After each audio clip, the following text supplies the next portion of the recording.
So, my name is Tyra Oseng Rees. I run my own business called Oseng Rees Reflection, and in that I make recycled glass panels that is being used for architectural installations, either interior or potentially outside as well. I collect waste glass. It could be either bottle glass or construction waste glass that comes from a demolition site.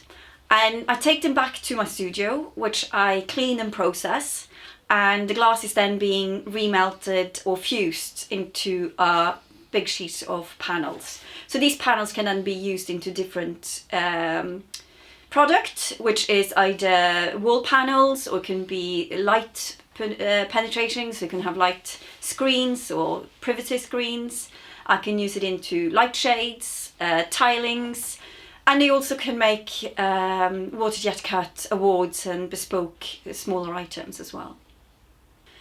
So my main inspiration for work is trying to stay within the circular economy and focusing on the sustainable development and making my work telling a story about how important it is to us reconsidering how we live and why we are using and consuming what we are. And I wanted to show that waste material can become something really beautiful and upcycled and valued higher than what it was seen to be as a current kind of downstream waste. So my inspiration is trying to be a part of the bigger conversation of circular economy and trying to showcase how we can change the way we're living today. So when I start a first project or a commission, obviously it's important to understand what the client and the customer would like out of this process. So first of all, it's trying to understand the brief and where they want to use and how they want to use it.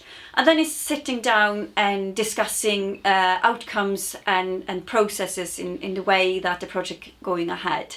So a typical kind of big project would be that we discuss what is the waste material that you would like me to use, how much is it, how do we get it from the demolition sites and into my studio, and then the process it takes. And then of course trying to discuss with the client and what they would like and how they can achieve the desired outcome. And I will then create a variety of experimental tests, material, samples according to their wishes, and then we'll discuss and agree how we move forward. Working with both engineers and architects and the clients and the installers of this material, it needs to be working out the specifications and the product specification so it fit for purpose. When I get the waste glass, I never get the same material twice.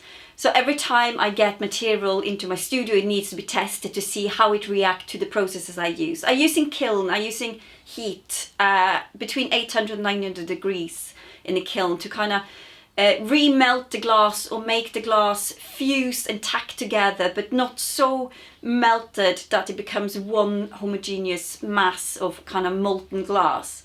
So depending on the material, depending on the waste glass that I receive, if it's toughened glass, you have a different pattern of texture that comes out. If it's a bottle glass, there's different sizes of the coloured, and of course the colours of the glass will affect the outcome as well. So first point of call is trying to understand and predict what will be and test the material and see how the material comes out and then work with what I have to create something from there.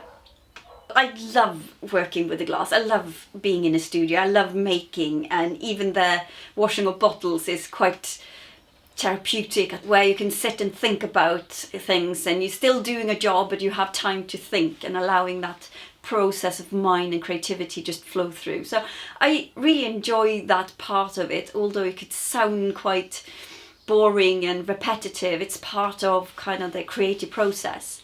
I also love every time I open the kiln. It's almost like Christmas Day. You're so excited to see what's coming out. And working with the material I do, it's quite challenging in so many times, and it's really rewarding to get constantly better and exciting more texture and exploring and pushing boundaries. And I feel like there is no end to what I can do with it. So that's what motivates me being in the studio. And of course, having seen your work being installed and your customer being so happy with it and really pleased is really exciting. And of course, it doesn't work having a business unless your customer is happy. So having the feedback and the customer reports is one of the exciting things as well. So my studio is a self-owned studio where I have set up everything I need to make and process the glass. And with that, I have a space to clean the bottles and process the glass. I have a crusher, which is one of the most vital part of my process, is being able to crush the glass into the colored sizes that I need. And then, of course, I have a kiln, and the kiln is what's making the panels. And the kiln is the biggest I can have on a single face, which is about 900 by 700 millimeters, big panels that I can make. And of course, I need to cold work with the glass. So I have polishers and a tile saw cutter. It's always something to learn, and new techniques is always important. So I'm just starting now my first test of laminating the glass, and I'm hoping to learn to set up my own lamination process in the near future to allow me to kind of explore and expand my product range. So there is always new things to learn, and that I think is a big part of my job or my business, is the R&D, the research and development, the developing on new ideas and innovation, which is so important to stay current into a process and a business. So what I learned by setting up your own business, one thing is to never give up. There is times I'm thinking, this isn't working and I'm gonna give up, and then suddenly a new commission lands through on an email and I'm getting excited again. And another part is the workspace, the flexibility of a workspace, how more flexible you can make it and make it work even though you don't have access to all that. And of course, the collaboration with people around you. I collaborate with other businesses in terms of either it's water jet cutting or processes in the glass or building anything wood carcasses. So you don't have to do everything yourself, but a lot of it is kind of building up a network of collaborators that you can tap into as and when you need in bigger commissions. 10 years ago, it was expected that anything made from a recycled material should be low quality and cheap. Today, we know that sustainable and ethical, kind of responsible design quite often come with a higher price tag. And this is what I'm trying to do, is to combine that higher end bespoke luxury with a responsible and ethical decision in the design.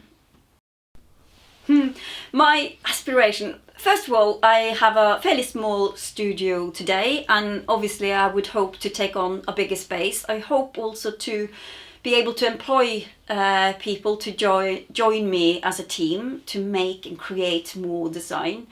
I enjoy the part of the future generation, the inspiration of the students. So I take quite a lot of interest in supporting design students into thinking more sustainable and aesthetically pleasing and creative in the craft.